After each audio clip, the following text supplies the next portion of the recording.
ಓಂ ಗುರುಭ್ಯೋ ನಮಃ ಅರ್ಕಮಹಾಗಣಾಧಿಪತಿಯ ನಮಃ ಆತ್ಮಗುರುವೇ ನಮಃ ಭದ್ರಕಾಳಿಯೈ ನಮೋ ನಿತ್ಯಂ ಸರಸ್ವತ್ಯೈ ನಮೋ ನಮಃ ವೇದ ವೇದಾಂಗ ವೇದಾಂತ ವಿದ್ಯಾಸ್ಥಾನೇ ಪಯೋಚ. ಎಲ್ಲ ಜ್ಯೋತಿಷ ಅಭಿಮಾನಿಗಳಿಗೆ ಈ ದಿನದ ಪ್ರಣಾಮಗಳು.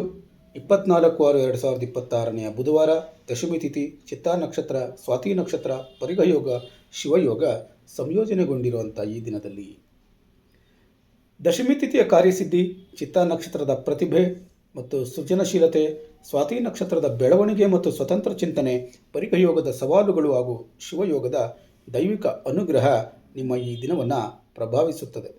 ಇಂದು ಆತ್ಮವಿಶ್ವಾಸ ಮತ್ತು ನಾಯಕತ್ವದ ಗುಣಗಳಿಂದ ನೀವು ವಿಶೇಷ ಸಾಧನೆಯನ್ನು ಮಾಡಬಹುದು.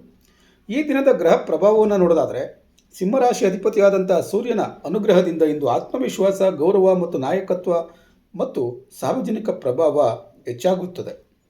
ಅಧಿಕಾರಿಗಳ ಸಹಕಾರ ದೊರೆಯುವುದು, ಸಮಾಜದಲ್ಲಿ ಗೌರವ ಹೆಚ್ಚಾಗುವುದು, ಮಹತ್ವದ ಕಾರ್ಯಗಳಲ್ಲಿ ಯಶಸ್ಸು ಲಭ್ಯವಾಗುವುದು. ಈ ದಿನ ನಾಯಕತ್ವದ ಜೊತೆ ವಿನಯವನ್ನು ಕಾಪಾಡಿಕೊಳ್ಳಿ. ದಶಮಿ ತಿಥಿಯ ಪ್ರಭಾವ ಇರೋದರಿಂದ ಕಾರ್ಯಸಿದ್ಧಿ ಮತ್ತು ವಿಜಯ ಪ್ರಾಪ್ತಿಯಾಗ್ತದೆ. ಉದ್ಯೋಗ ಮತ್ತು ವ್ಯವಹಾರಗಳಲ್ಲಿ ಪ್ರಗತಿಯನ್ನು ಕಾಣ್ತೀರಿ. ಸಮಾಜದಲ್ಲಿ ಪ್ರತಿಷ್ಠೆ ಅನ್ನುವಂಥದ್ದು ಹೆಚ್ಚಾಗ್ತದೆ. ಈ ದಿನ ಈ ಹಿಂದೆ ನಿಂತಿದ್ದ ಕಾರ್ಯಗಳು ಪೂರ್ಣಗೊಳ್ಳಬಹುದು. ಹೊಸ ಜವಾಬ್ದಾರಿಗಳು ದೊರೆಯಬಹುದು. ಚಿತ್ತಾ ನಕ್ಷತ್ರದ ಪ್ರಭಾವ ಇರೋದರಿಂದ ಸೃಜನಶೀಲತೆ ಮತ್ತು ಹೊಸತನ, ಜನರ ಗಮನ ಸೆಳೆಯುವಂಥ ಸಾಮರ್ಥ್ಯ, ಕಲಾತ್ಮಕ ಮತ್ತು ಬೌದ್ಧಿಕ ಕಾರ್ಯಗಳಲ್ಲಿ ಯಶಸ್ಸು ಲಭ್ಯವಾಗ್ತದೆ. ಈ ದಿನ ನಿಮ್ಮ ಕಾರ್ಯಗಳಿಗೆ ಉತ್ತಮ ಪ್ರತಿಕ್ರಿಯೆ ಅನ್ನುವಂಥದ್ದು ಲಭ್ಯವಾಗ್ತದೆ. ನಿಮ್ಮ ಪ್ರತಿಭೆಗೆ ಮೆಚ್ಚುಗೆ ಅನ್ನುವಂಥದ್ದು ದೊರೆಯುತ್ತದೆ. ಸ್ವಾತಿ ನಕ್ಷತ್ರದ ಪ್ರಭಾವ ಇರೋದರಿಂದ ಹೊಸ ಅವಕಾಶಗಳು, ಸ್ವತಂತ್ರ ನಿರ್ಧಾರಗಳಿಂದ ಲಾಭ ಉಂಟಾಗುವಂಥದ್ದು, ಹೊಸ ಸಂಪರ್ಕಗಳಿಂದ ಬೆಳವಣಿಗೆ ಉಂಟಾಗುವಂಥದ್ದು ಆಗ್ತದೆ. ಅದರ ಜೊತೆಗೆ ಹೊಸ ಪರಿಚಯಗಳು ಭವಿಷ್ಯದಲ್ಲಿ ಪ್ರಯೋಜನಕಾರಿಯಾಗಬಹುದು. ಆನ್ಲೈನ್ ಮತ್ತು ಸಾಮಾಜಿಕ ಕ್ಷೇತ್ರಗಳಲ್ಲಿ ಜನಪ್ರಿಯತೆ ಹೆಚ್ಚಾಗಬಹುದು. ಪರಿಗಯೋಗದ ಪ್ರಭಾವ ಇರೋದರಿಂದ ಕೆಲವೊಮ್ಮೆ ಸಣ್ಣ ಅಡೆತಡೆಗಳು ಅಥವಾ ವಿಳಂಬಗಳು ಉಂಟಾಗಬಹುದು. ಆದ್ದರಿಂದ ಅಹಂಕಾರದಿಂದ ವರ್ತಿಸಬೇಡಿ. ಕೋಪವನ್ನು ನಿಯಂತ್ರಿಸಿ. ಹಣಕಾಸಿನ ವಿಚಾರದಲ್ಲಿ ಆತುರದ ನಿರ್ಧಾರ ಬೇಡ ಅನ್ನುವಂಥದ್ದು. ಅದರ ಜೊತೆಗೆ ತಾಳ್ಮೆಯಿಂದ ನಡೆದುಕೊಂಡರೆ ಯಶಸ್ಸು ಖಚಿತ ಹಾಗೂ ಅಡೆತಡೆಗಳು ನಿಮ್ಮ ಅನುಭವವನ್ನು ಹೆಚ್ಚಿಸುತ್ತವೆ. ಶಿವಯೋಗದ ಪ್ರಭಾವ ಇರೋದರಿಂದ ದೇವರ ಅನುಗ್ರಹ ದೊರೆಯುವುದು, ಮಾನಸಿಕ ಶಾಂತಿ ಹೆಚ್ಚಾಗುವುದು, ಆಧ್ಯಾತ್ಮಿಕ ಬೆಳವಣಿಗೆ ಕಂಡುಬರುತ್ತದೆ. ಈ ದಿನ ಶಿವನ ಆರಾಧನೆ ವಿಶೇಷ ಫಲ ನೀಡಬಹುದು. ಜಪ, ಧ್ಯಾನ ಮತ್ತು ಪೂಜಾ ಕಾರ್ಯಗಳಿಗೆ ಉತ್ತಮ ದಿನ ಇದಾಗಿರುತ್ತೆ. ಉದ್ಯೋಗದಲ್ಲಿ ಮೇಲಧಿಕಾರಿಗಳ ಮೆಚ್ಚುಗೆಯನ್ನು ಪಡ್ಕೊಳ್ತೀರಿ. ಪದೋನ್ನತಿ ಅಥವಾ ಹೊಸ ಜವಾಬ್ದಾರಿಯ ಸಾಧ್ಯತೆ ಹೆಚ್ಚಾಗಿರುತ್ತೆ.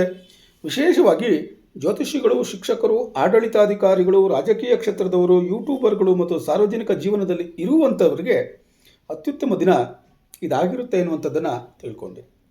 ಬಿಸ್ನೆಸ್ ಮಾಡುವಂಥವ್ರಿಗೆ ವ್ಯಾಪಾರದಲ್ಲಿ ಉತ್ತಮ ಬೆಳವಣಿಗೆ ಉಂಟಾಗ್ತದೆ. ಹೊಸ ಗ್ರಾಹಕರ ಸಂಪರ್ಕ ಹೆಚ್ಚಾಗ್ತದೆ. ಆದರೆ ಪಾಲುಗಾರಿಕೆ ವ್ಯವಹಾರಗಳಲ್ಲಿ ಸ್ಪಷ್ಟತೆ ಎನ್ನುವಂಥದ್ದು ಇರಲಿ. ಹಣಕಾಸಿನ ವಿಚಾರದಲ್ಲಿ ಲಾಭದ ಸೂಚನೆ ಕಂಡುಬರ್ತದೆ. ಈ ಹಿಂದೆ ಬರಬೇಕಾಗಿದ್ದ ಬಾಕಿ ಹಣ ಬರುವಂಥ ಸಾಧ್ಯತೆಗಳು ಕಂಡುಬರ್ತದೆ. ಆದರೆ ಅನಗತ್ಯ ಖರ್ಚು ವೆಚ್ಚಗಳನ್ನು ನಿಯಂತ್ರಿಸಬೇಕಾಗಿರುತ್ತೆ. ಕುಟುಂಬದಲ್ಲಿ ಸಂತೋಷ ಮತ್ತು ಗೌರವ ಹೆಚ್ಚಾಗಿರುತ್ತೆ. ಹಿರಿಯರ ಆಶೀರ್ವಾದವನ್ನು ಪಡ್ಕೊಳ್ತೀರಾ. ದಾಂಪತ್ಯ ಜೀವನದಲ್ಲಿ ಉತ್ತಮ ಹೊಂದಾಣಿಕೆಯನ್ನು ಪಡ್ಕೊಳ್ತೀರಿ. ಆರೋಗ್ಯವನ್ನು ಗಮನಿಸೋದಾದರೆ ಕಣ್ಣುಗಳಲ್ಲಿ ಆಯಾಸ ಉಂಟಾಗುವಂಥದ್ದು, ತಲೆನೋವು ಬರುವಂಥದ್ದು, ದೇಹದಲ್ಲಿ ಉಷ್ಣತೆ ಹೆಚ್ಚಾಗುವಂಥದ್ದು ಕಂಡುಬರುತ್ತದೆ. ಈ ದಿನ ಯಾರು ಸೂರ್ಯ ನಮಸ್ಕಾರ, ಧ್ಯಾನ ಮತ್ತು ಪ್ರಾಣಾಯಾಮವನ್ನು ಮಾಡ್ತಾ ಇದ್ದೀರಾ ಅವ್ರಿಗೆಲ್ಲ ಉತ್ತಮ ಫಲ ಲಭ್ಯವಾಗ್ತದೆ ಎನ್ನುವಂಥದ್ದನ್ನು ತಿಳ್ಕೊಂಡಿರಿ. ಪರಿಹಾರಕ್ಕಾಗಿ ಈ ದಿನ ಹನುಮಾನ್ ಚಾಲೀಸ ಮಂತ್ರವನ್ನು ಪಠನೆ ಮಾಡಿ. ಕೊನೆಗೊಂದು ಕಿವಿ ಮಾತು. ದಶಮಿ ತಿಥಿಯ ಕಾರ್ಯಸಿದ್ಧಿ, ಸೂರ್ಯನ ಆತ್ಮವಿಶ್ವಾಸ, ಸ್ವಾತಿ ನಕ್ಷತ್ರದ ಬೆಳವಣಿಗೆ ಮತ್ತು ಶಿವಯೋಗದ ಅನುಗ್ರಹದಿಂದ ಇಂದು ಸಿಂಹರಾಶಿಯವರಿಗೆ ಗೌರವ, ಯಶಸ್ಸು ಮತ್ತು ಪ್ರಗತಿಯ ದಿನ ಕಂಡುಬರ್ತದೆ. ಆದರೆ ಪರಿಗಯೋಗದ ಸಣ್ಣ ಅಡೆತಡೆಗಳು ತಾಳ್ಮೆ ಮತ್ತು ವಿವೇಕದಿಂದ ಎದುರಿಸಿದರೆ ಮಹತ್ವದ ಸಾಧನೆಗಳು ನಿಮ್ಮದಾಗಲಿವೆ. ಈ ದಿನ ಭವಿಷ್ಯ ನಿಮಗೆ ಉಪಯೋಗವಾಗಿದ್ದರೆ ತಪ್ಪದ ಚಾನಲನ್ನು ಸಬ್ಸ್ಕ್ರೈಬ್ ಮಾಡಿಕೊಳ್ಳಿ. ನಾಳೆಯ ದಿನ ಭವಿಷ್ಯಕ್ಕಾಗಿ ಮತ್ತೆ ಭೇಟಿಯಾಗೋಣ. ಧನ್ಯವಾದಗಳು.